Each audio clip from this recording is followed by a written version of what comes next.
Our next speaker is Sara Halevi. She has an MA, and she's the Chief Marketing Officer of MyPwr, therefore my boss. She has spent the last decade in Israel's startup ecosystem, working with high-tech and social tech companies in nascent stages. She's a psychologist, published author, life coach, and theatre director. Sara brings her rich background to tell the story of MyPwr as one of the company's executives. She also happens to play Cupid to me and my husband, but that's another story. She lives in Jerusalem and has 4 grown children.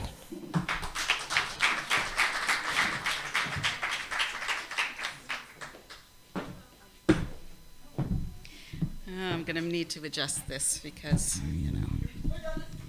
it's all right. I think, yeah, is that good? Yeah. I've done this before.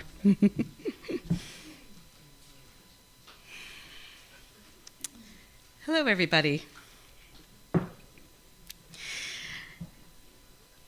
Just one slide. So I'd like to start by paying tribute to a shiro of mine from the past, which is my mom. I lost my mom 4 months ago. My mom's name was Evie, and she was a graduate of Smith College, class of 1956. She was a classmate of one of the matriarchs of contemporary feminism, Gloria Steinem. And so these are the women who raised me. I'm one of 5 children, and basically every advantage that we have as women right now was a glass ceiling that was shattered by my mother and her classmates. And I don't take that for granted. That's something that I am incredibly grateful for. So the day I called my mother to tell her that I was getting divorced, I said these things. I have 4 children. I'm in an abusive relationship. I have no job. I have no money of my own. Please don't tell Gloria. It's okay, you can laugh, because in that moment, all I could think about was the embarrassment that I felt at being in that situation. And I thought that if someone who was raised by the matriarchs of contemporary feminism could find herself in that situation, then it could happen to anyone.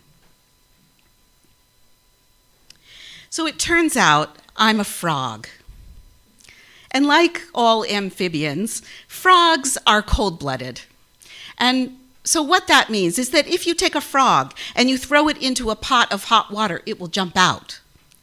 But if you take a frog and you put it into a pot of cold water and then slowly turn up the heat over a period of time, the frog will adjust its body temperature to the temperature of the water.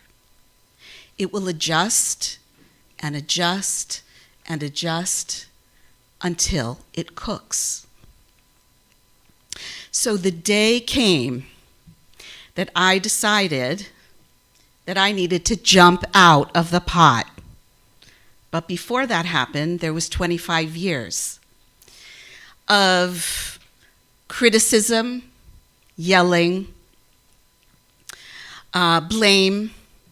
My ex-husband would say things like, "Well, I don't want to yell at you. You make me yell at you. And, well, if you would just take care of it, I wouldn't have to yell at you." And my favorite, "I'm not yelling, you're just too sensitive." Yep, 25 years of that. So what happened was one day, I heard my kid yelling at me. And after all these years of being deaf to the yelling and the criticism, it's kind of surprising that I all of a sudden heard it coming out of the mouth of my son. And that was when I realized that I was doing the wrong thing by staying.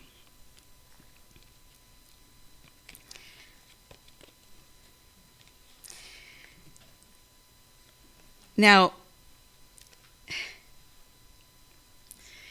up until that point, I had spent some time wishing that my ex-husband would hit me so that I could justify leaving, because I didn't feel like verbal abuse was serious enough to justify getting divorced.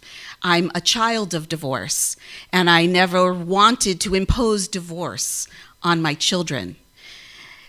But as I saw what was happening then to my children, I realized that I had made the wrong choice.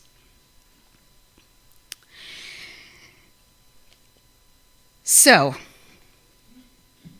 here are the lessons that I learned from 25 years.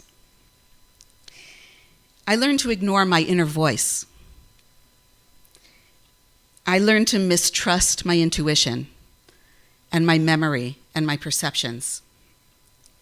I learned to deprioritize my own physical, mental, and emotional health. But also I learned that I could unlearn these things. And so here are the things that I did to jump out. One, I took Impact. Now, Impact is a system of self-defense that's part of the ecosystem of empowerment self-defense. And in Impact, I learned how to set boundaries and how to be more aware of a dangerous situation, and I found my voice. And another thing that I had was I had Judith. And Judith reached into the pot of hot water and grabbed my hand and helped me climb out. And one of the things that she did for me was she told me to take Impact. So thank you.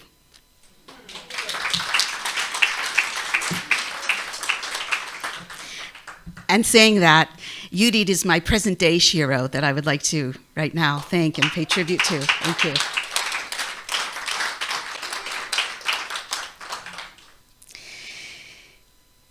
So, after I decided that I had to change my strategy, that staying was the wrong thing, and I had to set a new example for my kids, this is what happened.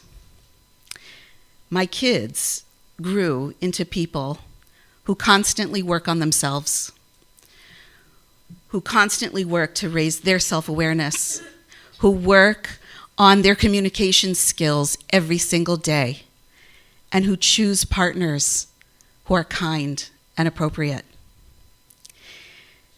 So they are my future heroes and sheroes. And even after 1,000 paper cuts, I'm still here. And thank you.